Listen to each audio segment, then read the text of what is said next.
message from IVA's president, Luigi Federico Signorini. Ladies and gentlemen, I'm pleased to welcome you to Rome to attend this international conference. I regret I cannot welcome you in person, but international commitments, unforeseen at the time the conference was convened, do not allow me to be here today. The purpose of the conference is to have an exchange of views and opinions about the role of consumers and how to keep them at the center of product manufacturing and distribution processes. All this in the light of the current legislative initiatives pursuing the Commission's retail investment strategy. The conference has three panels. The first panel will focus on the main elements of the Commission's strategy that I just mentioned. The retail investment package aims to strengthen the confidence of retail investors in the capital market and enhance the role of insurance in protecting citizens as well as in supporting the economy. The proposal is meant to address some critical issues such as poor value for money for customers, conflicts of interest, and disproportionate fees. It also recognizes the need to enhance cooperation among supervisory authorities whenever business is carried out on a cross-border basis, with a view to ensuring the same level of consumer protection throughout the internal market. The second panel will focus on sustainability issues and more specifically on two groups of questions. First, the challenges for conduct supervision and consumer protection, especially the difficulties faced by consumers in understanding the sustainability features of an insurance-based investment product, and the risk of greenwashing. And second, the accessibility and affordability of insurance product offering protection against natural catastrophes. Concerning the latter, it is well known that in Europe there is a significant protection gap.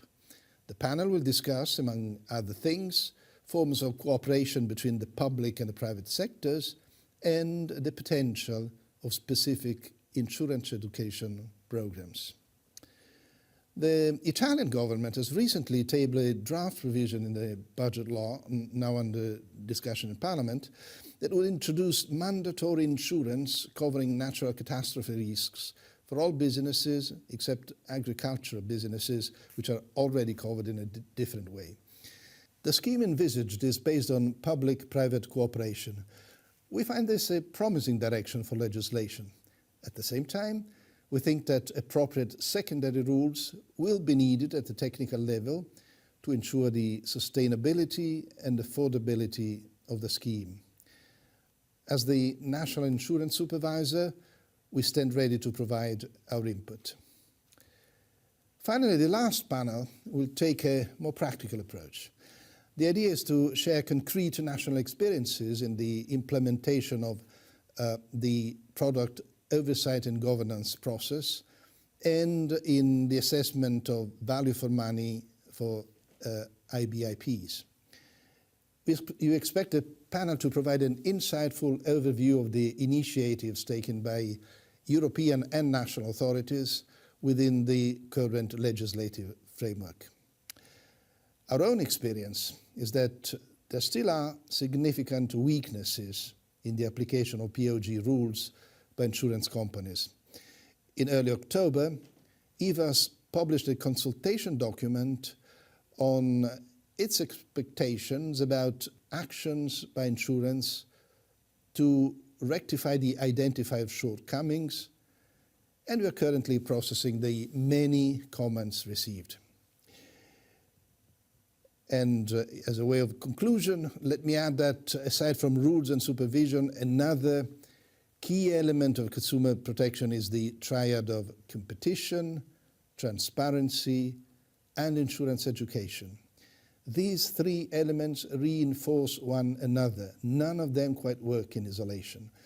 Competition spurs innovation and gives choice to consumers. To work most effectively, it requires a truly European market and a level playing field. Transparency is a prerequisite for a functioning competitive market. It is not to be equated with over-information, that is the veritable legal logorrhea with which companies sometimes flood the consumer. Quite the contrary. It means saying what is important with vocabulary that is appropriate to the counterparty and the circumstances. The role for conduct authorities in this field ranges from moral suasion to rules and enforcement. On the first front, moral suasion, we recently conducted an analysis of the language of current insurance contracts with the help of consultants and with a view to developing guidelines for the market. On the second front, rules and enforcement, we ideally need requirements or expectations on transparency of contracts and pre-contractual documents that are smart enough to improve readability without sacrificing completeness. It is no easy task, and we shall always need to strive for improvement. There should be room for simplification and rationalization in this field. Finally, insurance education is crucial to empower consumers to make truly informed choices. It requires joint action by institutions, including schools, the market, and consumers. As I said, each of these elements is important, but it is their simultaneous presence that ensures real benefits for consumers. Before leaving the floor to the European Commission, let me express my gratitude to our distinguished panel of speakers and my warmest thanks to all the participants, including those who are following us remotely. I wish you all a fruitful and enjoyable discussion. Thank you.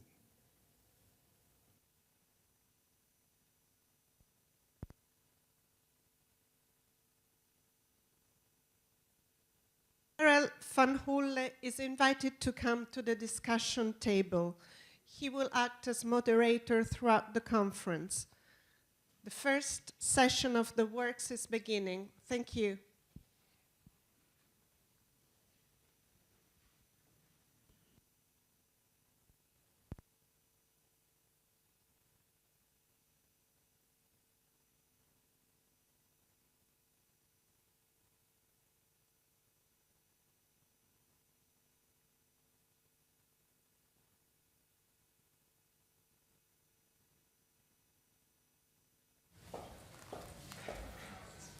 Ooit is op. Good morning, ladies and gentlemen. Buongiorno. Unfortunately, this is about all I know of the Italian language.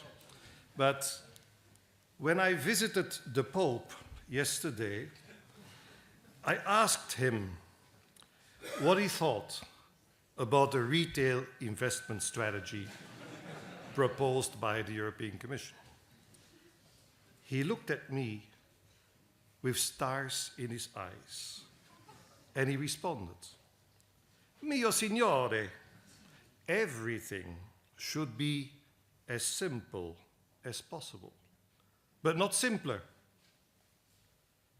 Somewhat puzzled, I looked at him and I asked whether he could be a little bit more specific. And he continued, "The financial sector is not what it should be. I put a lot of faith in the work of this alliance based in Frankfurt, which is led by a Dutch woman whose name I cannot pronounce. It is insurance that really matters. Only insurance can save this world." Well, ladies and gentlemen, that is what the Pope said. It is now up to us to look at the retail investment strategy and to see whether it sufficiently takes into account also the specificities of insurance. The European Commission has been extremely courageous with many legislative initiatives of a horizontal nature. This has advantages and disadvantages. Let us listen today to the experts who will tell us how they look at this new initiative. Will it work? Will it improve the treatment of consumers who buy financial products, and in particular insurance products? Is what is good for banks also good for insurers? Is what is good for life insurance also good for non-life insurance? And you may be wondering why this conference is taking place in Rome. Well, it was under the Italian presidency, negotiating the Insurance Distribution Directive, that the Italian delegation brought forward this concept of product oversight and governance, which is now firmly enshrined in the Insurance Distribution Directive. And that's only fair that Italy then organizes this conference today. So, but without further ado, I would like to give the floor to Didier Millero, Head of Unit Insurance and Pensions at the European Commission. He comes from Strasbourg, where he finalized the negotiations in trilogue on the Solvency II review proposals. And I think we should congratulate him. Whatever is in there, the fact that it's finished already merits an applause. Ladies and gentlemen, Didier.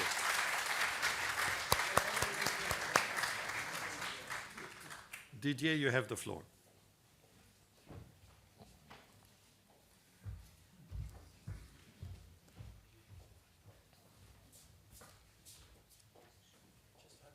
Some water? Yeah, I'll give you some. Good morning, ladies and gentlemen. Thank you very much for inviting me this morning in this conference in this wonderful city under this wonderful sky. And now I know that I have extra pressure because I'm working under the scrutiny of His Holiness, Pope Francis, so I have to be very careful with what I'm going to say. And yes, maybe a few words about Strasbourg. It's true that we managed to get a deal on Solvency II, but so we're proud of that, but there's still work in front of us, both in terms of finalizing the deal itself, but also in terms of adopting, implementing measures. But that's not the topic of the day. So the topic of the day is the retail investment strategy, which the Commission proposed a few months ago now, and which has started to be discussed in the co-legislation framework. So I think what I would like to do with you this morning is to maybe recall a little bit the context and the content of the proposal so that we can put the following panel on the right foot. I will try to defend what we have proposed, but of course I'm expecting a lively debate this morning as we started to have in the Council and the European Parliament, by the way. So let me start by reminding that insurers and their distributors play an important part in EU capital markets, both as investors in underlying assets and as providers of insurance-based investment products to retail investors. IBIPs and pension products represent about a third of EU households' financial assets, although, of course, there is a great deal of variation across the member states. About a third of IBIPs are unit-linked products, and the remaining profit participation and hybrid. Hence, there can be no doubt that the insurance industry plays and will continue to play a crucial role in developing EU capital markets. So how is the EU trying to encourage retail investment? On 24th of May this year, the Commission adopted a proposal for an ambitious package of measures that we have called the Retail Investment Strategy. With this proposal, we are putting in place another key building block of the Capital Markets Union program. Our starting point is to put the retail investor at the center of our policies and to boost consumer trust. We believe that the most effective approach to enhancing participation is to put in place a framework in which retail investors feel empowered and adequately protected, and confident enough to reap the opportunities that investing in Europe's capital markets can provide, so that they are better able to cater for their short and long-term financing needs.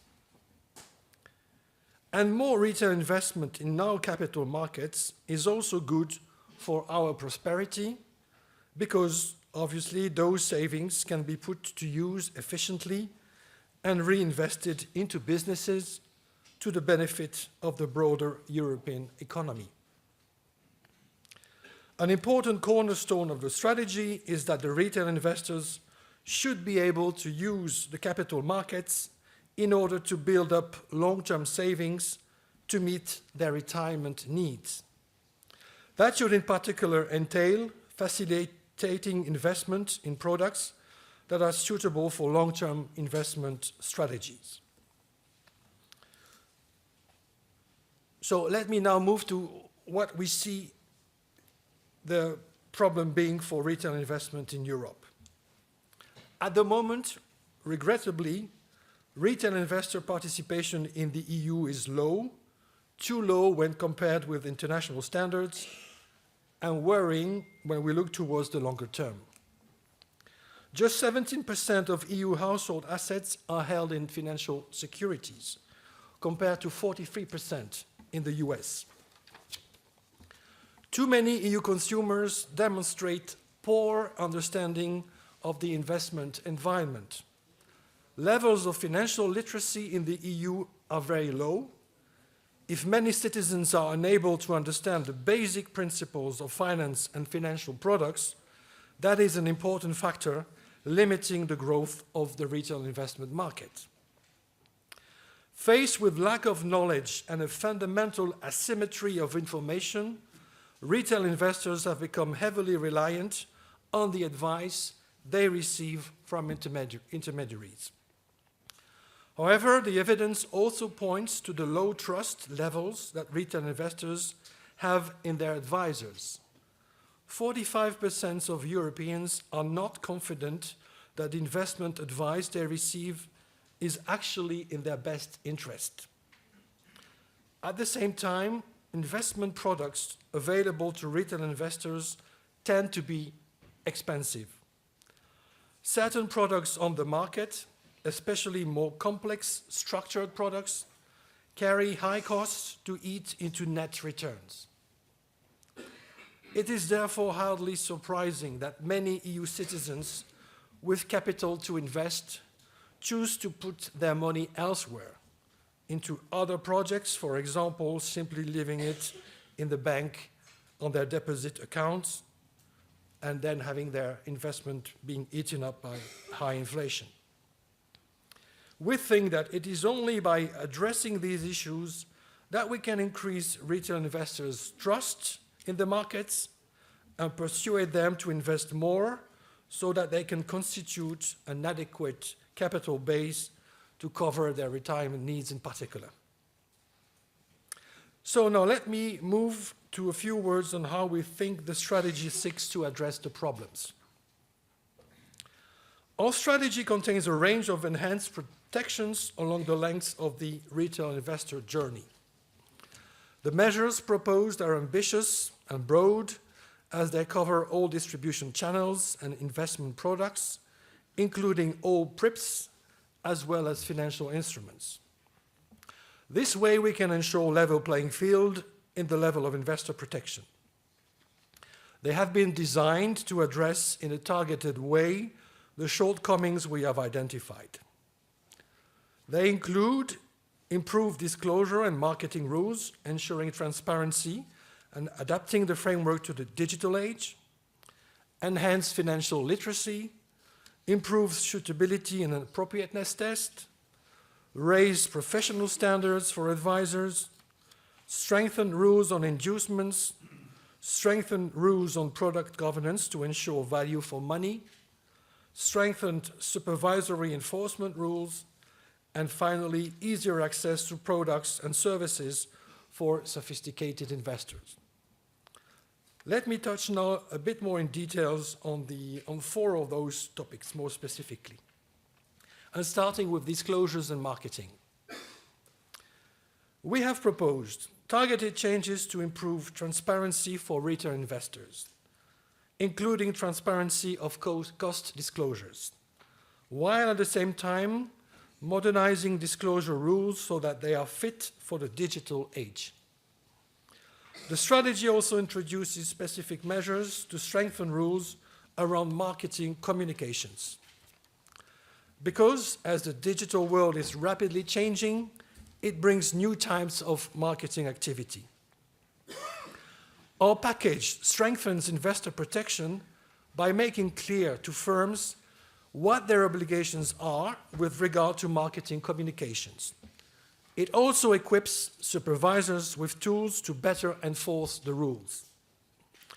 Our aim is to ensure that marketing communications are clear, fair, not misleading, regardless of the channel through which they are distributed, and irrespective of whether communicated directly by investment firms or indirectly, for example, via financial influencers or finfluencers. It is particularly important to ensure the rules are effective and protect younger generations of investors who tend to be more tech-savvy but may be less experienced and more exposed to risky investments pushed by misleading marketing campaigns. Let me now move to the important issue of financial literacy. Increasing the levels of financial literacy is one of the Commission's priorities under the 2020 Capital Markets Union Action Plan. As I mentioned, the levels of financial literacy in the EU are very low, as confirmed in the dedicated 2023 Eurobarometer survey. Only 18% of EU citizens have a high level of financial literacy, 64% a medium level, and the remaining 18% a very low level. If it is our aim to help more people invest, raising levels of financial literacy is a crucial component of the broader set of measures. For those consumers that struggle to understand financial matters, transparency rules designed to highlight important aspects of a financial service offer are unlikely to be of any great help. Increasing complexity and sophistication of financial products only underlines how important it is to promote financial literacy. The Commission has been working on initiatives designed to improve the level of that literacy. Together with the OECD and member states, we have developed a financial competence framework for adults to define crucial competencies, and now also one for the young people. It will be particularly important to address younger investors indeed, who typically have less financial knowledge and more risky financial behavior. According to an October 2022 Flash Eurobarometer survey on retail financial products, young people were found to be less confident than older generations when managing their personal finances. At the same time, they tend to be more attracted by crypto assets and place more trust in social media as a source of information. The focus on youth is of particular importance when considering the longer-term challenges. It is not just about competence, about knowing how to invest and in which products. It's also about making sure that younger generations are able to recognize that they are likely to need a capital base in later life, and that the best way to constitute that base is to begin investing sufficiently early with a considered long-term strategy. Let me now move on to one of the most topical or hot topics of the review. I'm referring here to the issue of inducements.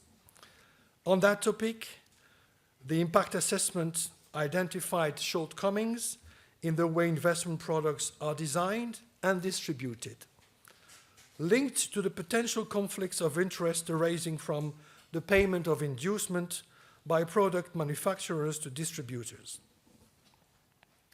The Commission, as you know, stepped back from proposing a full inducement ban and instead opted for a staged approach, introducing a set of restrictions and safeguards in relation to inducement and advice.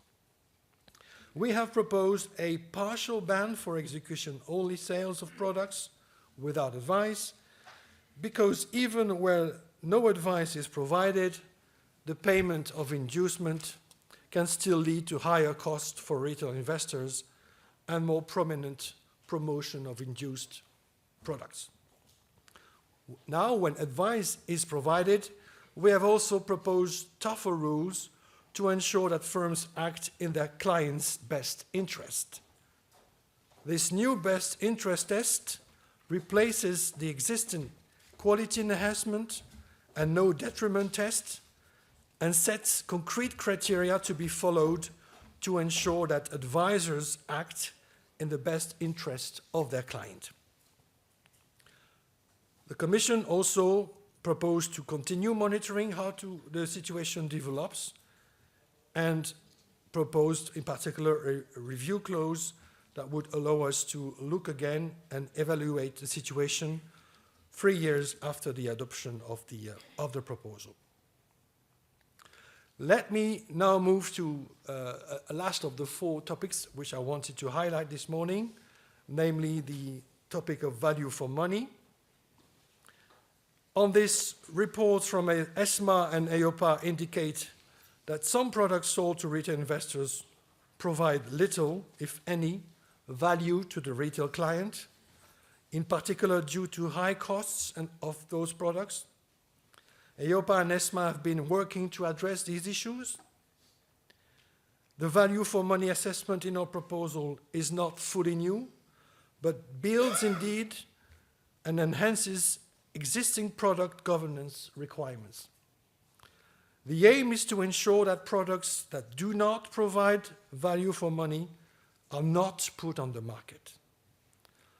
Under the new rules, manufacturers and distributors will need to assess cost and performance and compare their product against a relevant benchmark of similar products. And those benchmarks are due to be developed by ESMA and EIOPA according to the nature of the products. The intention is to identify outliers and ensure that those products which do not provide value are not put on the market or sold to retail investors. I would like here to stress that the value for money concept does not look at cost alone, but that cost is assessed in view of the characteristics, objectives, the strategy of the financial instrument, and its performance. Let me now conclude these introductory statements by saying that there are obviously other measures that I've briefly mentioned before that make the retail investment strategy a complete, ambitious, retail investor-focused package. It has been designed to address the identified shortcomings and in particular to remedy the deficit in consumer trust that is evident from the recent surveys. By strengthening the investor protection framework, providing citizens with the means, the knowledge, and the confidence to invest in capital markets, we think we can help them to help themselves provide for their future needs. Now, as you know, I'm looking a little bit more at the future. The strategy is currently under negotiation in both the Parliament and the Council, and many stakeholders, and some of them are in this room today, have commented on our proposal, often from very different perspectives. Some progress has already been made. The Council has had 5 negotiation sessions where all issues have been discussed at least once in first round. We expect a report from the European Parliament in the beginning of next year, where they will define their position for the negotiation as well. As we know, the most controversial issues are, as expected, the issues of the ways to deal with conflict of interest, including, of course, the partial ban on inducement, and the issue of value for money, in particular the modalities and the possibility to, or the opportunity to introduce those benchmarks, which I was referring to previously. It's very late in this Commission mandate. It's going to be probably quite difficult to finalize those negotiations before the European election. So I think that we have still a few months ahead of us of interesting but also heated discussions. And I hope that this conference will be a contribution into that debate. But I believe, in any case, that, and I hope, that we all share the overarching goal to increase retail investment participation in the capital market. And I think that in order to achieve that objective, we all need to be ambitious. This is the fight for the benefit of future generations, and we cannot afford to lose. So again, I count on your support to push for an ambitious outcome that brings meaningful changes to our legislative framework. And on this, I will finish my intervention, and I would like to thank you very much for your attention. Thank you.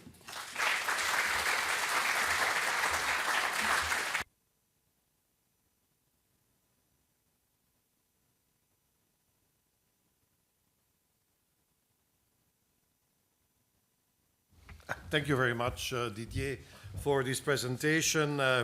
I think that we can all share the overall objectives of this initiative from the Commission, but of course the methodologies, the means, the measures, you have mentioned some of them, may be a little bit controversial. And in order to get an overview of that, our first panel will discuss the retail investment strategy, and I would like to call to the floor Chiara Mosca, member of the Commissione Nazionale per le Società e la Borsa. Please join me here. You can take the seat that you prefer. William Vidonia, Head of Conduct of Business of Insurance Europe. And Nick de Maarschalk, Director General of BIPAR. And of course, last but not least, Petra Hilkema, the chairperson of EIOPA, and I see her now on screen. Petra, thank you for joining us. We could not have that debate without you, and we're very pleased that you join us here on the panel. So if everybody is well seated, then I would like to start maybe by asking you, Petra, how do you look at the Commission's retail investment strategy, as just exposed briefly by Didier? What are your general views about it? You have the floor, Petra. Yes, good morning, everyone. Good morning, Karel. Good morning, DJ. And of course, good morning, Alberto. And thank you to you and your team for the invitation. I'm sorry I can't be there. I understand it's very nice weather as well in Rome, and it's always a beautiful city. But I am happy that in this way I can join this very important discussion. And I can say that EIOPA really welcomes the retail investment strategy proposal done by the Commission. It really has the potential to bolster the existing legislation, the IDD and the PRIPS regulation, by bringing these beneficial outcomes for consumers, and that to ensure value for money for insurance-based investment products, and for the EBITs that we have mentioned. Enhancing product choice, improving disclosures, being transparent about the costs and what happens with costs in the distribution, I think is essential to do exactly what DJ says, ensure that we have more retail investors, which I think will help savings at a time that over 20% of Europeans are at risk of living in poverty in old age. and 30% more women have that risk. So that is a true problem. But also at a time that the confidence that we have in, and that consumers clearly have in the products that are sold to them, the advice that is given to them, is not optimal. So let's think about that, but let's also do something about that. And this proposal goes in the right direction, although much of the debate, of course, will still come, and we need to look at that. But I think what is core here is that the proposal is looking at the whole product life cycle, and I think that's essential. It's not just about the point of sale, it's the moment of sale. It's about thinking consumer-centric when you develop the product, being consumer-centric when you are distributing the product, then definitely when you advise and sell the product, but also in the after sales, that there is a need for good care for consumers, and that in itself, that chain is value for money. Now, the legislative proposal also crucially recognizes that it cannot work properly if we do not have the right powers for supervisors. Supervisors are currently, I would say, across the board in Europe, shifting their focus from Solvency II. And by the way, indeed, congratulations, DJ, on closing the trilogues. Solvency II, of course, has been with us for a while. There will be changes with the review, but not fundamental. And so the market is used to Solvency II. We are, but how about the sales? And how about services provided cross-border? How about an insurance model that is developing now from groups with subsidiaries into actually groups with a license selling on the basis of freedom of services, freedom of establishment? In other words, we're moving from group and subsidiaries to home host, and especially here value for money, but also product and oversight governance on the supervisory side will be very important. I think I can stop there, Karel. If I look at it, I could also say briefly something on the PRIPS regulation, maybe, and the proposals made on that. Just to say that we would have preferred a fundamental review. I'll be very honest here, and I think we all know that it's long overdue. But it would have been good to ensure that the PRIPS kit achieves its originally intended objective, namely helping to reduce the information asymmetry for consumers when they purchase retail investment products, by providing key information that includes also the specificities, often the benefits of an insurance product, that often comes not just with an investment opportunity, but definitely also with some guarantees, some safeguarding, which actually might be essential if you're saving for your future. So we would prefer to see tailoring of the kit to specific groups of products with similar objectives going forward. But as we all say, we can still discuss a little bit what we do with this directive, or with this proposal. Final comment, and that is the why do we do this? And there is indeed a lot of debate, and it has been quite binary, this debate towards the ban. But let's go back to the consumers. And here we see a study done by Kantar for the Commission that was using mystery shopping. And it very clearly demonstrated a lot of deficiencies in the sales process. And with the growing use of mystery shopping that NCAs will now start doing, I think we will be even better to actually do these mystery shoppings and to see where the issues are. But every market is telling me, Petra, we don't have that much problems in our market. To those markets, I am saying, I'm not saying that all markets are currently in great distress, but what I am saying is that we see too many consumers not trusting they get good advice. We see way too little citizens in Europe saving in other ways than their house and their bank account.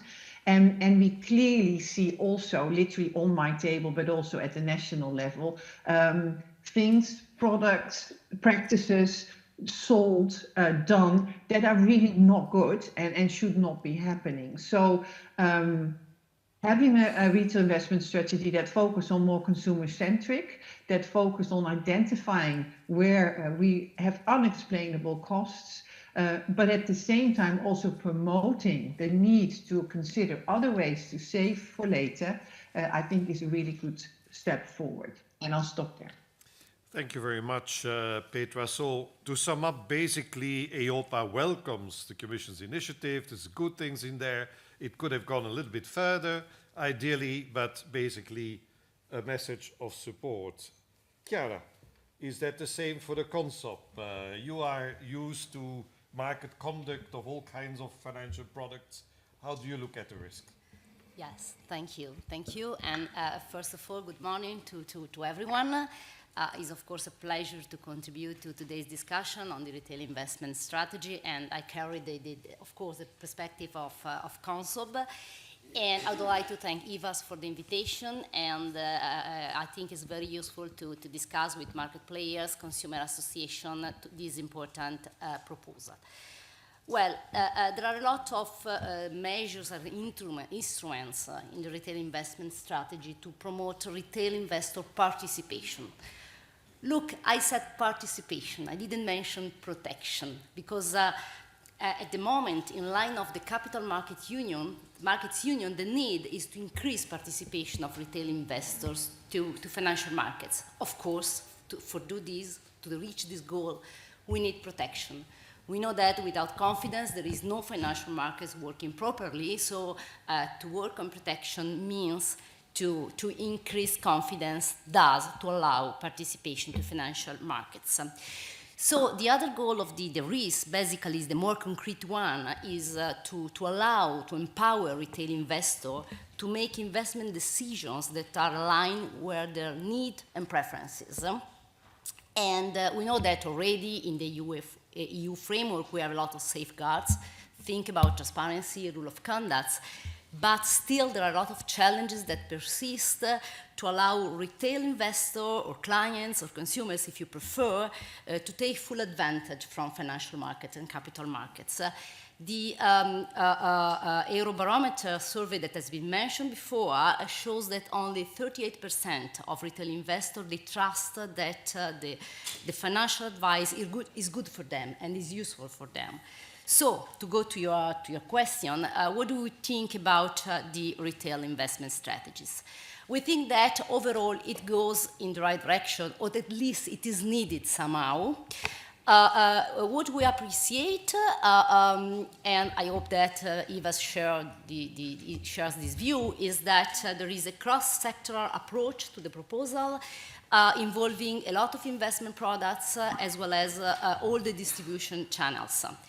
And it intervenes in a lot of directions. 5 directives are modified and one regulation. MiFID II, IDD, AFMD, UCITS, and solvency. It has been mentioned already. There is a need to align MiFID and IDD with respect, for example, to competencies and knowledge of investment advisor, electronic formats for the distribution of information, and then to be clear on the distinction about independent and non-independent advice. And then, from the point of view of the authority, of course, there is the need to empower, to strengthen the capacity to do supervisory activities, and also to empower with some new common supervisory tools to take action in front of misleading marketing practices, which is a way to intervene in advance before the distribution in the market, and then to pay a lot of attention in how to warn investors. So basically, in the few minutes I have, I think we all know that there are 4 main areas of intervention. One is disclosure and market communication. The second is value for money, and then suitability and appropriateness. Then I am not mentioning now inducement, maybe later on, the hot topic, inducement, of course. So, what about marketing communication? Look, I said increase and enhance the participation of retail investors to financial markets, and this could be reached at this moment somehow by simplifying and reducing the information addressed to investors, in the sense that we now have a lot of information, but we need to avoid those practices that emphasizes the benefits, but they downplay the risk of financial products. So marketing information should be clear and very well balanced to inform a retail investor.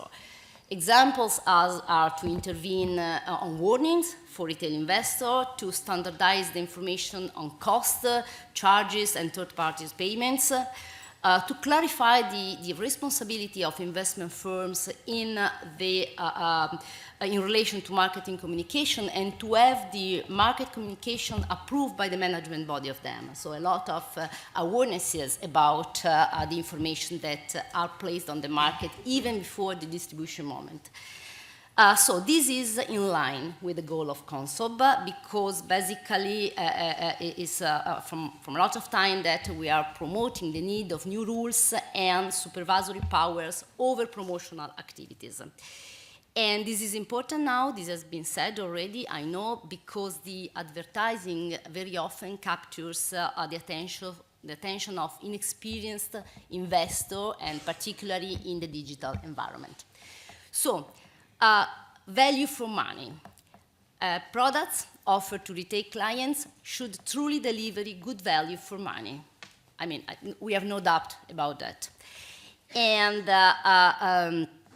the issue of the level of costs in Europe, it has been in the agenda for several times, and specifically in Italy, the problem is particularly pronounced. And the proposal tackles the issue to revision on the rules on product governance. Basically, the manufacturers and the distribution, they have to establish a transparent pricing process, and they have to perform a cost-benefit assessment. You know that the instrument basically is the benchmark. The benchmark is the instrument with the contribution of ESMA and the EIOPA, of course. And when a product deviates from a certain benchmark, it can be manufactured or distributed only if there is a very precise justification that allows a different, let's say, mechanism of costs. Otherwise, it's not possible in theory. So this means that EIOPA and ESMA will have to receive a lot of information from market operators, and so they have a new role, a new power, but there is a lot of concerns, you know, about a lot of worry, let's say, about benchmark. It has been said that the benchmarking process introduces a regulation-driven intervention on prices into the capital market. Compliance with benchmarking process is complex and is perceived as a barrier to increase competitiveness in capital markets, hindering the working of market mechanisms, basically. And then there are some unexpected effects, maybe. For example, all the costs associated to the transmission of information on prices and benchmarks can be reflected to final consumers. So no new information flows and costs of these new processes. Second, the race to the bottom, because benchmark places a lot of attention on cost reduction. So the risk is somehow not to reduce attention on other quality feature of some financial products. Particularly the risk, I perceive the risk when the clustering of products is very heterogeneous. So it does not help to differentiate among different financial products. And then products without the benchmark or outside the benchmark could be penalized basically in the marketing process, in the market process and distribution. So on this point, to conclude on this, and then I have the third issue, let's say that I think that CONSOB with EVAS can to look for alternative solution or to make this solution feasible and useful. Just a couple of words really, because I'm going to finish on suitability and appropriateness. I said at the beginning that the goal is to allow retail investors to be provided with products that meet their expectation and needs. To do this, the suitability and appropriateness assessment are crucial. Of course, they exist already, but this is a field in which further improvement is needed. On suitability, we know how much important is portfolio diversification. I do not have time to go in detail on this, but I can say that we are in favor of this portfolio diversification for the suitability test. And even with regard to appropriateness, there is a need to improve a little bit the test by understanding the capacity of the client to bear full and partial losses and their risk tolerance. So basically, to strengthen these two measures, we are in favor of this solution. And there is, of course, even in this area, a need for some refinement and clarification. And if I can conclude this part, I would say that overall, the retail investment strategy can contribute to move toward a more investor-centric financial system. Thank you.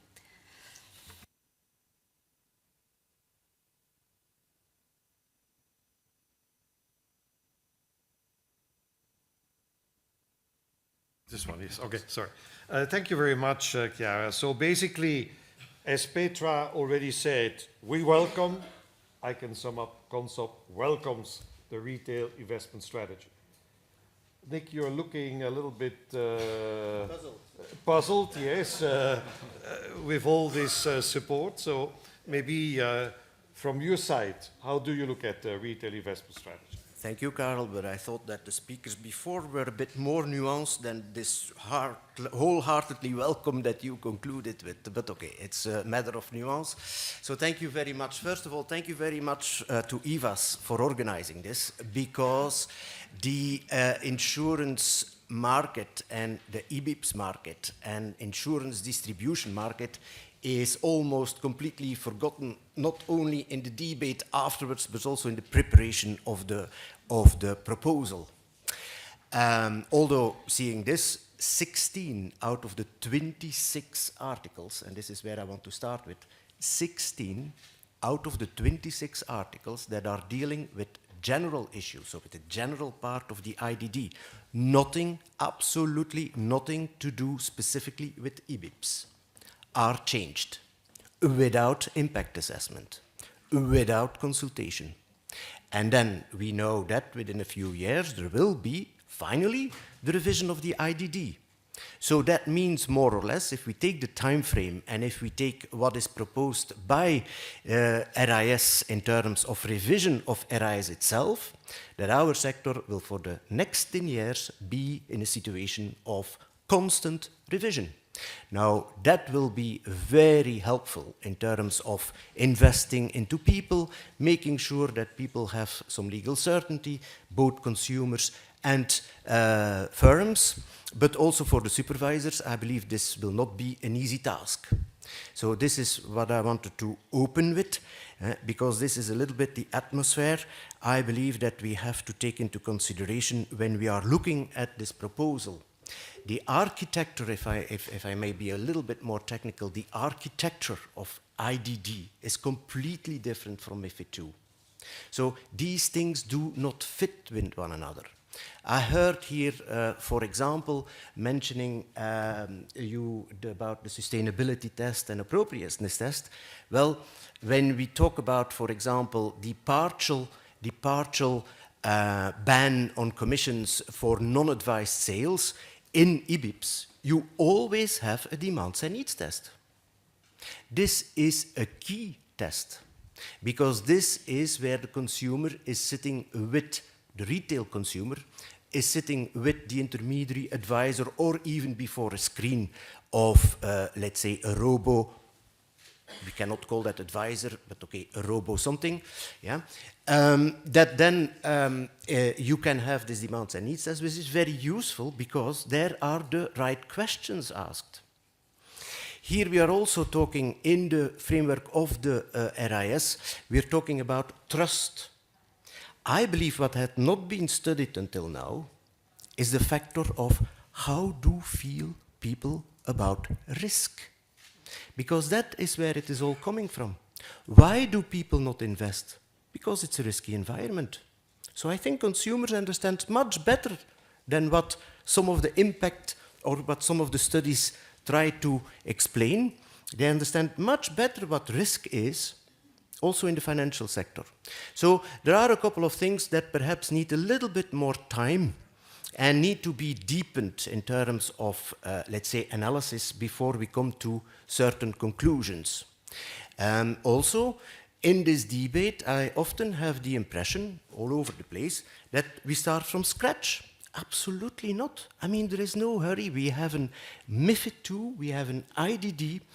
They are creating a framework that is only 5 years old.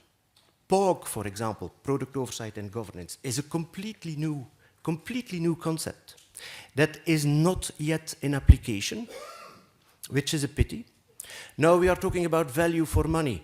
Sorry, I mean, but we always started as intermediaries from the assumption that every product that is coming on the market is offering value for money. That should be the case. If not, we are wondering then, why do supervisors not intervene? I mean, the powers are there. It is said in some markets there are some problems for some products. Nice, they can be identified. Then why not intervening at that level? So that are the kind of things that we are, in general, Karel, discussing with. Also the fact that sales are going wrong. Sorry, I don't know any salesperson who is selling in such a regulated framework. Yeah? So everything is, let's say, regulated and supervised, luckily so, and I believe we as intermediaries sector, we are very much in favor of a proportional consumer-centric approach. So we believe that, first of all, that there is a ban on commission. Sorry, I didn't want to upset you that much. Okay. Good. So we believe that the first thing is that we have good products in the market, and therefore we need better disclosures. And this is about costs, but all costs, perhaps as one, all costs that have an influence on the return. That would make a consumer probably aware of the risk, and then he can make or she can make a decision. Then, of course, with the EBIPs, what is forgotten in the entire risk proposal, in an EBIPs, it's also the quality that is important. It's not only about costs and cost efficiency, it's also about how people feel with this product. An EBIP is very often a complement for a family father or mother to complete a kind of framework looking into the future. And that is different from an investment. That is different from an investment. So an EBIP is not an investment. The investment market is not comparable to the insurance market. So that is what we, of course, appreciate in the risk. That is this intention to have better cost disclosures. But in fact, already today, there should be that possibility to enforce that. So then, it's very difficult to answer the question whether the RIS will bring further progress, because key aspects, 17 measures are left for interpretation to the level 2. Very few things are left to the subsidiarity principle at national level, where we all know that all these markets are still completely different from a very national perspective. So 17 measures are left to level 2. How do you want us to assess whether risk will have an impact? For example, one of the things that is key from an IDD perspective is the range of products that you have to take into consideration when you are, whether or not you can offer a best interest test. If that would have been said, if it would have been said the disclosed range, that would be in line with IDD. Because within the IDD, you tell your consumer from what perspective you are advising him and you are approaching this person. Is your demands and needs test and then you're following a recommendation based upon a very broad number of products and or providers, or from a limited, or from, for example, an exclusivity contract. Now, that is something that would or should be taken into consideration, because if not, there is a kind of friction between the IDD framework architecture and the IBIPS part in that one. So that is perhaps more technical, but still very important. If not, there are misunderstandings in the further details of this. As I said, the timeline for revision is absolutely unacceptable and unreasonable. Also 3 years after implementation, 3 years after implementation, the level 2 is not even finished. I mean, you know, supervisors have not had the time to read it, Karel, and I see your time. But this is what I wanted to say as an opening. Thank you very much, but thank you. So,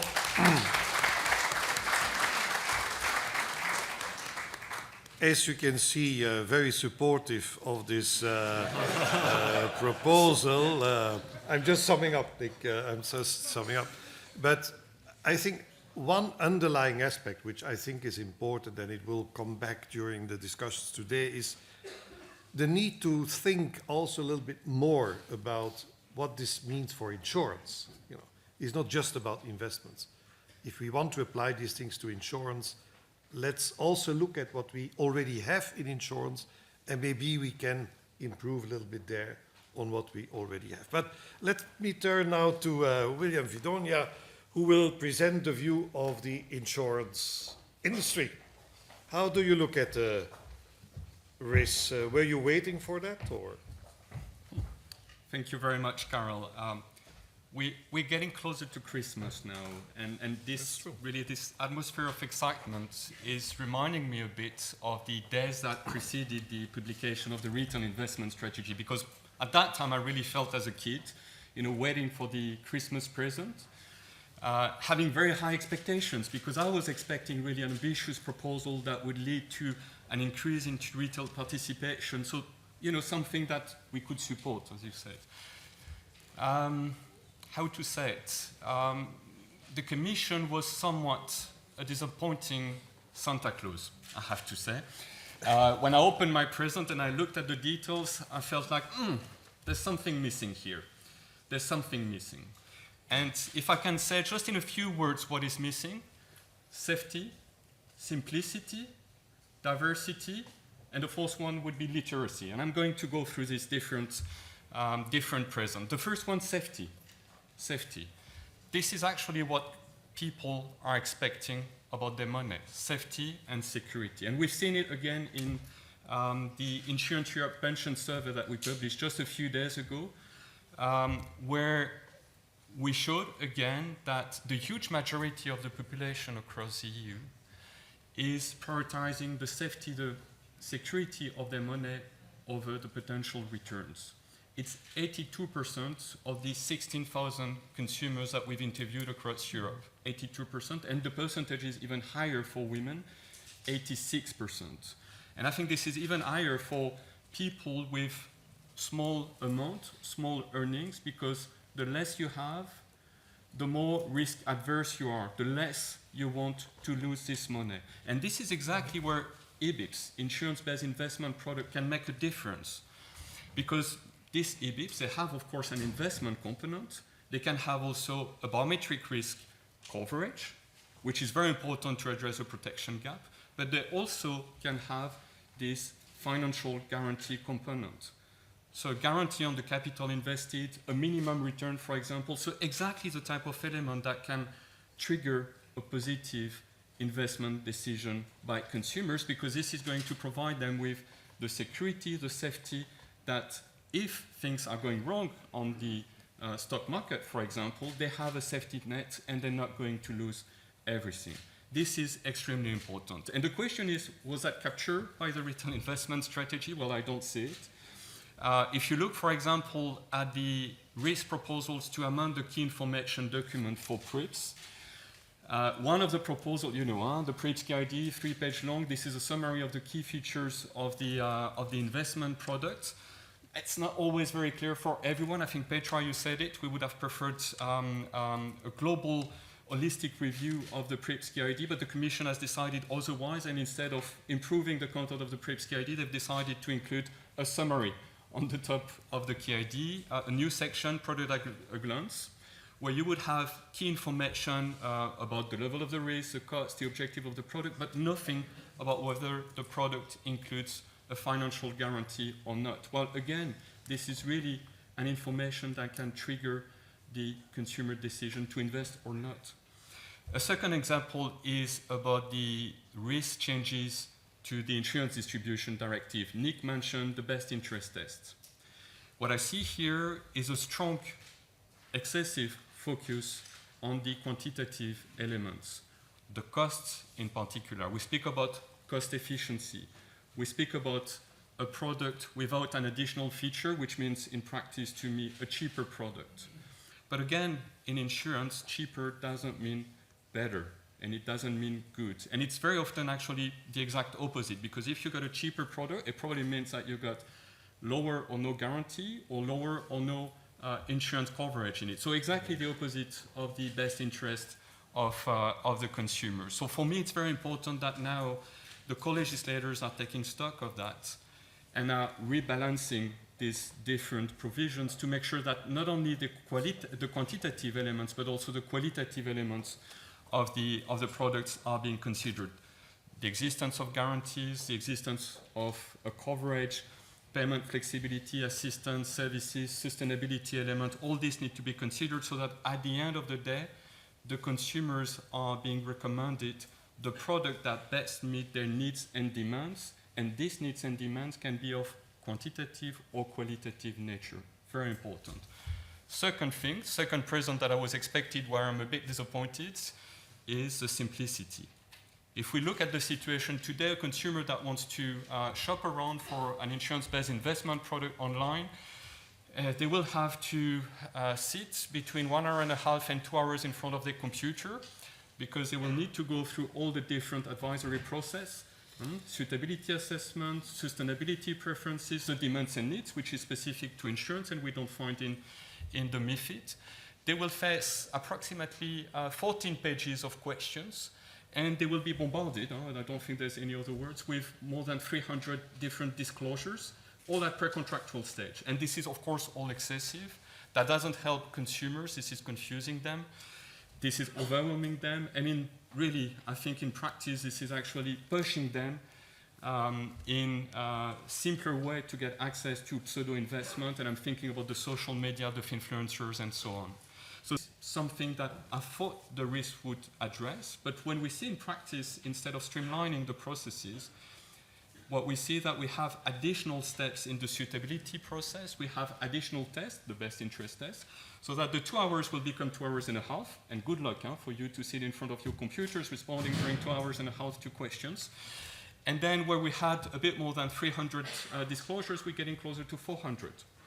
So again, I think there's something that doesn't work here, and really I hope that, perhaps I'm a bit naive, I'm still believing in the Christmas miracle, but I really hope that at one point the legislators will take their responsibilities and really streamline the disclosures and improve the consumer experience.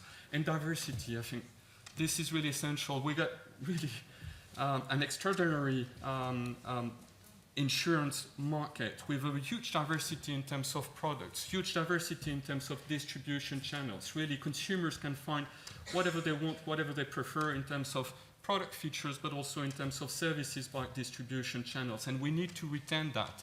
And we need to make sure that we don't have any regulatory proposal that would come and restrict this diversity. And if, of course, here, what I have in mind is, for example, a restriction on the type of remuneration that could be paid to the distribution channels, because in fact that would reduce access of consumers to the products and to the services. So let's keep that diversity and make sure that at member states level there is the opportunity to restrict or include stricter condition if this is necessary.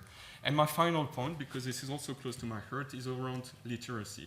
I'm so happy that finally the European Commission has decided to put some pressure on member states to promote financial education measures.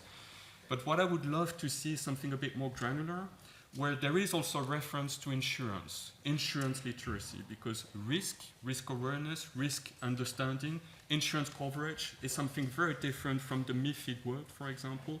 And I'm so afraid to be disappointed in the future and see that this is completely ignored by the national measures. So I would love to see more detail in the retail investment strategy, also addressing the insurance angle of financial education and financial literacy. And I would see potentially also a great role for the European Commission and perhaps for EIOPA to try and promote more financial education, insurance education, and insurance literacy. I know EIOPA is already doing a great job in collecting good practices from national competent authorities, and that would be great if that could be widened to all the different stakeholders, disseminating these good practices, and also assessing progress, on the model of what the OECD is doing with PISA, to see whether there are progress in the different member states in terms of financial education and insurance literacy level over time. So yes, Santa was a bit disappointing, I'm sorry to say, to some extent. So perhaps like you, Carol, I'm now going to turn to the Pope instead of Santa and hope for a miracle from the co-legislators. Well, thank you very much.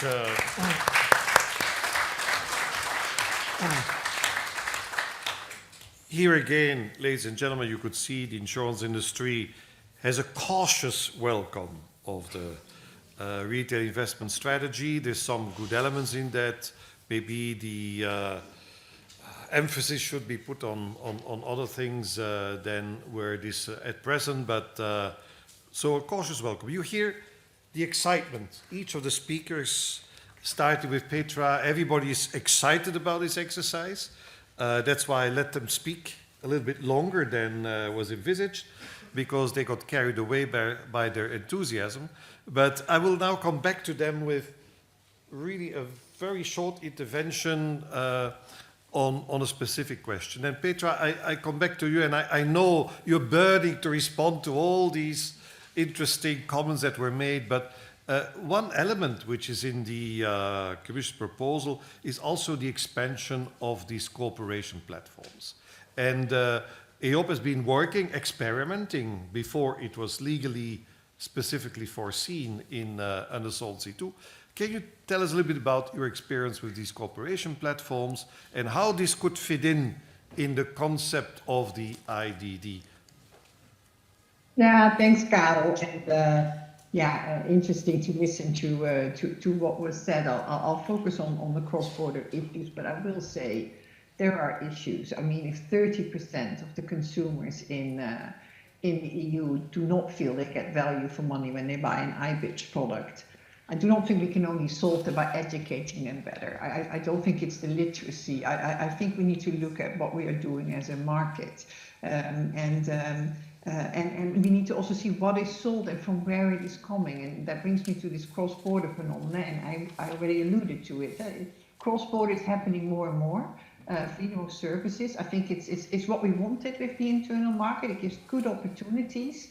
But as many in the panel said, IDD, PRIPS, it's all minimum harmonization. There's a lot of diversity. There are different markets, different consumers. So just going across the border and sell something that is good for a consumer in the country where you are might not be good for a consumer in a country elsewhere, unless you create very simple, straightforward products that more or less would fit in general. And we made an effort with a proposal on how you do that when we developed the PEP. If you look at our host today, the Italian market, it's actually one of the largest host markets. It has a lot of significant incoming business, mostly, as we know, from Ireland. But 42% of total cross-border unit-linked insurance business in the EU is written into Italy. And 28% of total unit-linked business in Italy is also written on a cross-border basis. Now, if that goes well, if consumers are happy, if complaint handling goes well, if claims handling goes well, there is no role for EIOPA. I'm always very happy if at the national level things are going smoothly. However, if that is not working, and if there are complaints by hosts saying we see issues and we don't think the home is responding well, then we can start a platform. And this will help and we have already these powers to actually initiate then cooperation. Now, there were some ideas to actually have always for every home-host relationship a platform. We did some calibrations. IOPA would need at least 50 FTE to do that. And I don't think that is an efficient use of resources for, again, there are also many home-home relationships that really work. But in those cases that it doesn't work, it is helpful. We can create this platform. It's a meeting of the supervisors involved, chaired by IOPA. It is good that we can actually, and that is enhancement of powers, that we can also ourselves decide to start that we can look and see, okay, maybe you need to actually get together and we now initiate that and we want you to come. We can ask for information. We already have those powers. We can go on joint on-site inspections. But what I would really need going forward is that if the outcome of that entire dialogue is that we agree actually that we have serious findings, and that something needs to be done, but it is not happening. The home is not acting. Then I would like to have powers at an EU level after a decision not made by IOPA, by Petra and her team, but by my board, which is the 27 heads of supervision in Europe, together with me and my team.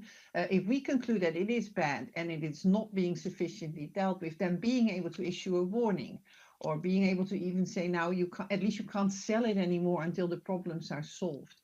Steps like that would be helpful to make sure that that we stop detriment to consumers.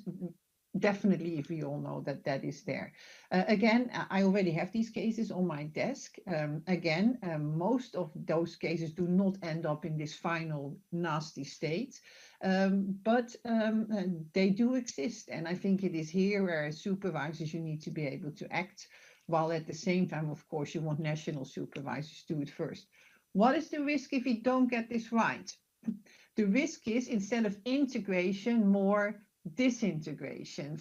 If you are a host and you are informing IOPA and you're trying to work together at the EU level, but nothing is changing and your consumers are at detriment, sooner or later you will act, and you will do so as you think is best in your member state.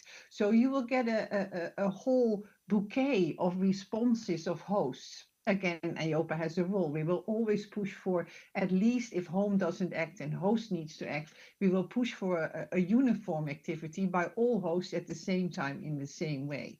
But what we see here is that national legislation sometimes makes it difficult to implement Article 155 also of the legislation, to make sure we all act alike. So looking at, so the platforms are great. More powers on how we can enact those platforms are very welcome. Platforms are only necessary in those cases where we indeed have an issue, and please, let's be efficient, and if things work well, let them flow. But in those cases where things are not good and they're not solved, we actually would need more powers, and I'll stop there. Thank you very much. That's very clear. So these cross-border situation where things are not working the way they should be working, and where consumers could be in fact at risk, EIOPA should be able to intervene there. Okay, let me move now to Chiara. One of the controversial issues in the Commission proposal is about inducements, and I'm sure Consop has a view on inducements, and we want to hear what you think about it. Yes. Not too long, please. No, yes, sure. You want to know if I have enthusiasm about the hot topic that is inducement. So yes, we are on the field of conflict of interest that is addressed by inducements, of course, and then with the best interest test. Because basically the starting idea is that the rules in MiFID II and IDD, they did not work properly in the past, and we still have problems with regard to conflict of interest that should be mitigated. So a little bit on the history and on the debate that there was initially the idea to introduce a full provision on inducement, but this would have had, let's say, the potential disruptive impact on the industry, so the decision was to introduce a 3 years step approach.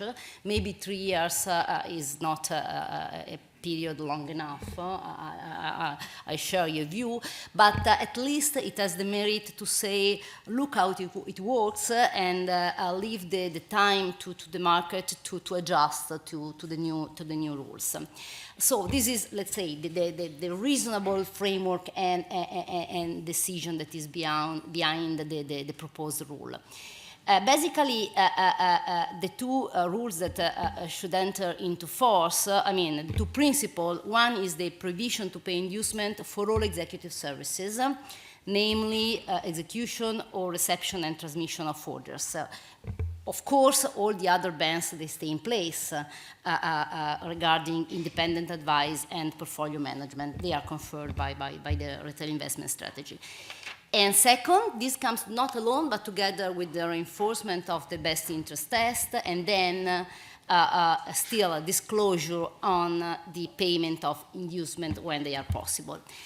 So is this easy and simple? No, it is not too much easier or simple as we would like it to be. First, because there are some exceptions. One, from our perspective, is important, is that the provision will not apply to payments related to underwriting and placement services provided by issuers. Why this? Because there is another goal in the European Union that comes together to the Capital Markets Union, which is the need for issuers to raise capital from capital markets directly. So there is a sort of a compromise and a balance here of need and of goals. And the second, which is technical, no time to go into this now, is the prohibition that does not apply when the executive services is combined with non-independent advice. So if the first service, let's put it this way, is a non-independent advice, then the execution of the order is not included in the ban of inducement. So this is just an overview, but it gives you the sense of how complicated it should be in practice in the relation with the customer. So this is basically a problem. In fact, there are a lot of divergent ideas and opinion. I can tell you that at least in Italy, consumers are in favor of a total ban, while the industry, of course, has a lot of perplexities and different opinion and worries. So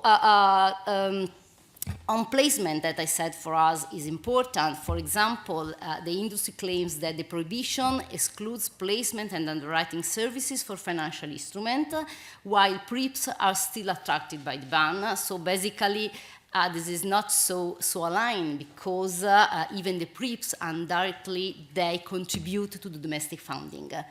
So if I can just a little bit move from this to the first question. You said that I was strongly in favor. Of course, I am in favor of having an over-comprehensive view of the market. This is something that the EU is pursuing.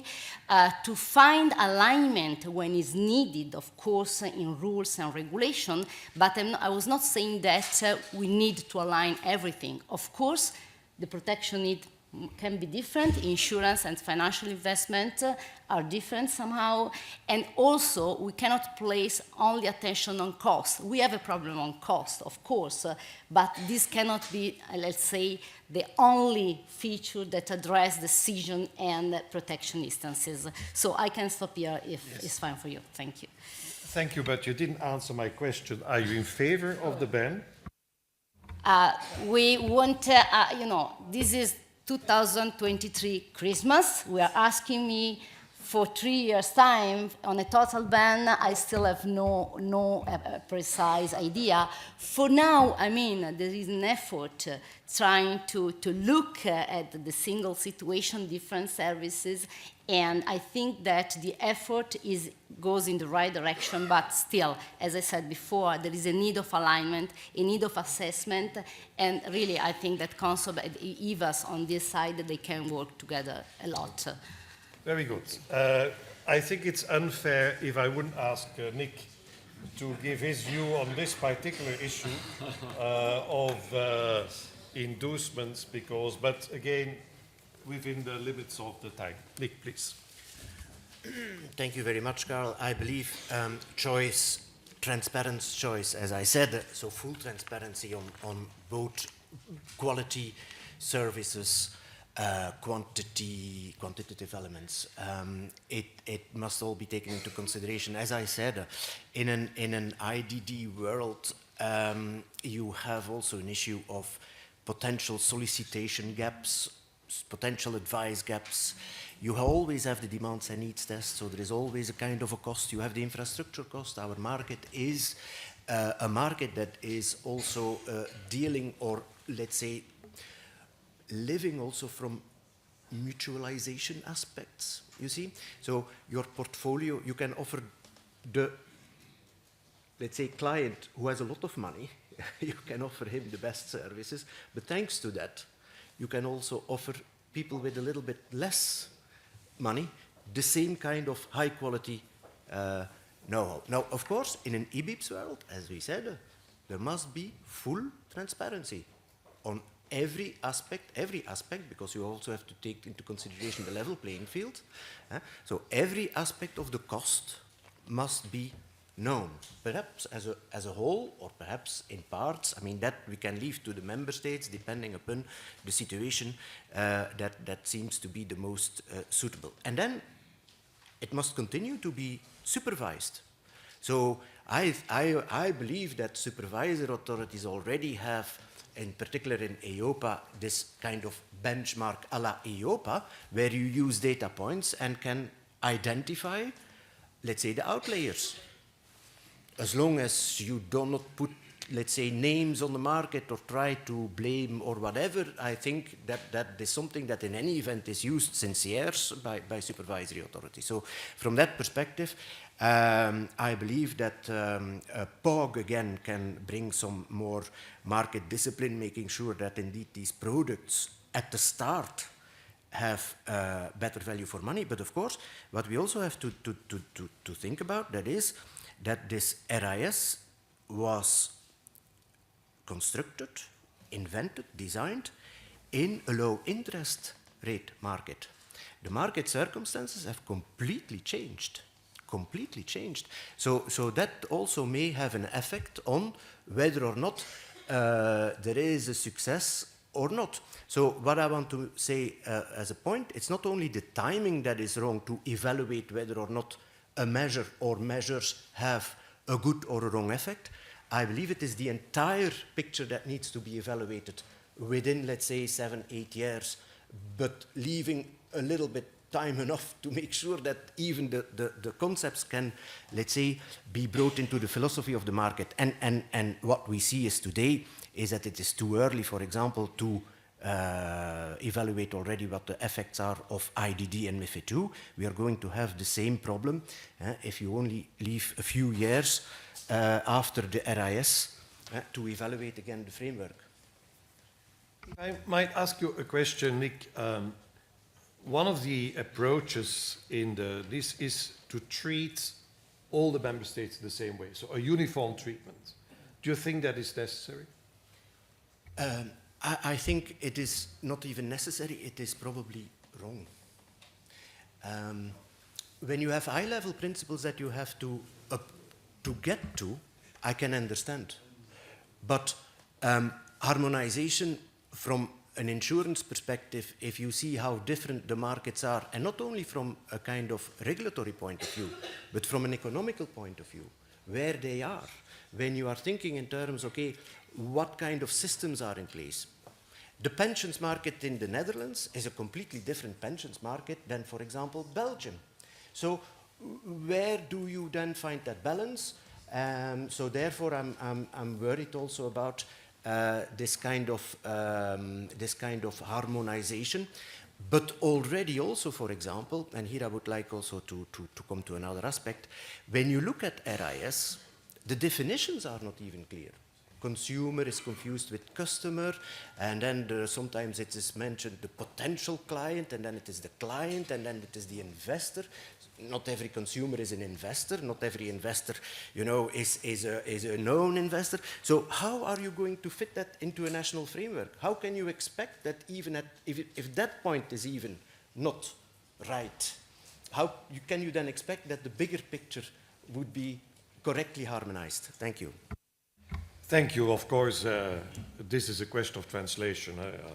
Consumer, investor, with all these official languages, everybody can make mistakes. May I turn now to you, William, to ask you something about benchmarks.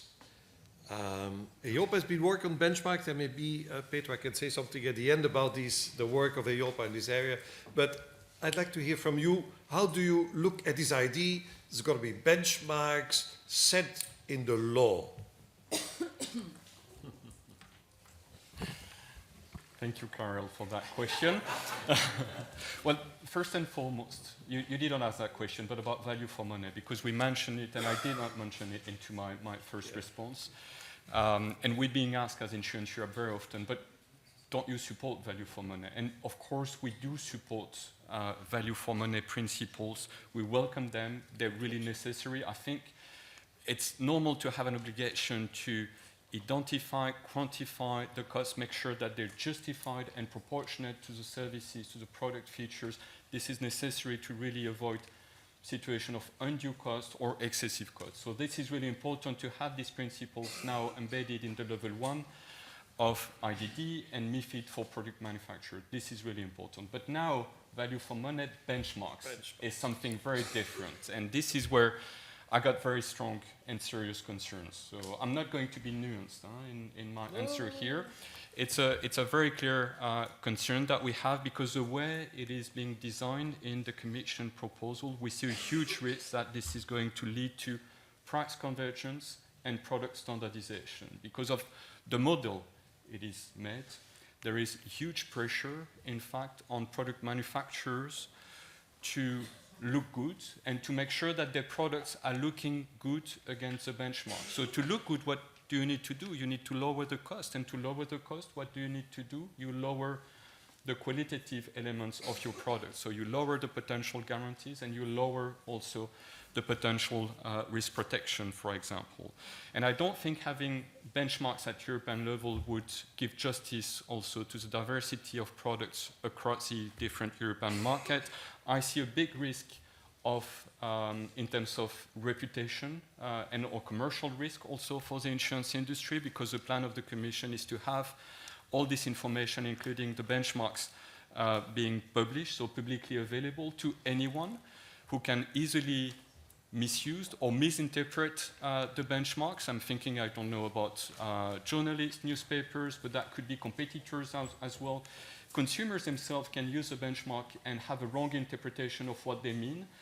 And again, for the industry, if you know that your product is not meeting the benchmark, but for the good reasons, because you have a very good quality product, but at the same time, it is here available to everyone that you're not meeting the benchmark, then of course you're going to do everything to, in the end, meet the benchmark so as not to be compared to your competitors who have product of less quality, less costly, but they are meeting the benchmark. So reputational risk is really important for the industry. And of course, we got an issue in terms of the reporting requirements and the additional compliance burden on the industry, because we find it extremely odd that we get this coming up at a time where President von der Leyen is committing to reduce the administrative burden and the reporting burden by 25%. And for me, this is even more of a surprise that the burden would be imposed to all the different product manufacturers on the market just for the sake of identifying the few outliers, which, by the way, I think are already very well known by the national supervisory authorities. They know exactly who are the outliers in the market. And they know that because they have the tool already, which have been developed by EIOPA.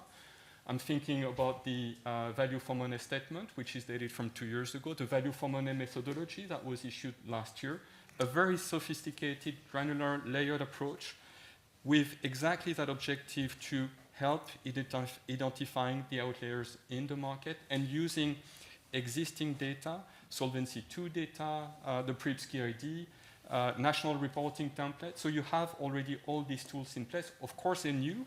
They've been published a year ago, and now we see developments at national level with our Italian colleagues, for example, implementing in Germany, in France, their own methodology to help them identify the outliers in the market. So for me, there is one moment where we need to say there is something wrong there, and that would be my message to the European institutions today. Well, that is a very clear message, but let me turn, because we are 5 minutes away from the coffee break, but Petra, are you happy that the Commission is hijacking your benchmarks? I'll leave those words with you. I think it's good we have a discussion on benchmarks. I think benchmarks are exactly what is needed, and that is that there are no undue costs in a product when it is manufactured, when it is distributed. Again, if we now look at costs, frankly, across the cycle, we really feel that it's not so much the insurance product itself, but it is the distribution and the manufacturing where their costs are popping up that we not always can explain. So I think it's not just the manufacturing, it's the entire value chain that in the end leads to value for money for a consumer. I get very concerned if I hear that the fact that a manufacturer, when they make a product, has to consider whether or not the cost and are due, that is an administrative burden. I think that is an essential part of your task, actually, when you develop a product. And if you don't want to do that, then maybe you're not in the right business. So I do not see how that can be an administrative burden. I think that needs to happen. And we need to be able to assess that. I'm also a bit concerned when there is said, well, actually, supervisors already have everything and they already can see everything and they know. I do not think that is the case currently. I think we have additional tools. We are using those tools and that is felt. So I think there is more than we had before, and by making use of it, we can already do a lot. I agree on that, but we don't see everything yet. And I think there is still a discrepancy between what we would like to know and the access we actually have. So also that part, I think there is a nuance in that. Yeah, we can do more than we could before, but we do not yet have a full picture, and there we need to improve. Now, one way to do that is indeed benchmarks, and I'll conclude on that, and I'll keep it brief. I know you want to go to your coffee break, and I can keep it brief, because while we were all busy in this panel, IOPA published a consultation paper on how we will develop our benchmarks. Very important about this document, it is not a response to the retail investment strategy. It is the third step of a value for money process we started already over 2 years ago, where we explained that we are going to start value for money, that we will have a methodology, and now that we also use benchmarks. And actually in that document, we outline in quite some detail how we will come to this benchmark at an EU level, not country specific, but product specific, and how we then feel you can set benchmarks. I think it would be great, and I'm sure you will, but it would be great to hear back from our industry how they look at what we propose and what we do for these benchmarks that are indeed used by supervisors to do our supervisory assessments. But these are tools we are developing further, and they are for the supervisory process. In that sense, they're slightly different from the benchmarks in the retail investment strategy, but at least some of the suggestions made on how difficult or impossible it is to get to benchmarks, those questions may be answered, at least in how we feel as IOPA that we can do it by reading this paper. I suggest we allow coffee break and then read the paper later, and I will not go further into detail, and I'll give the floor back to you, Karel. Thank you very much. I see that William would like to react to that, but as Petra has disappeared, I think she was probably sensing that you were going to respond to it. Anyway, ladies and gentlemen. No, she's back. Oh, she's back. No, she disappeared again. No, I think we should conclude our discussion this morning, because I know from experience with my students that when you exceed a certain amount of time, it doesn't work anymore. So, and we all deserve a good cup of coffee, value for money, good coffee downstairs. And we have time for the coffee break until 11:45 sharp. I will start the next panel discussion at 11:45. But before leaving here, please join me in thanking the members of this first panel for their excellent contributions.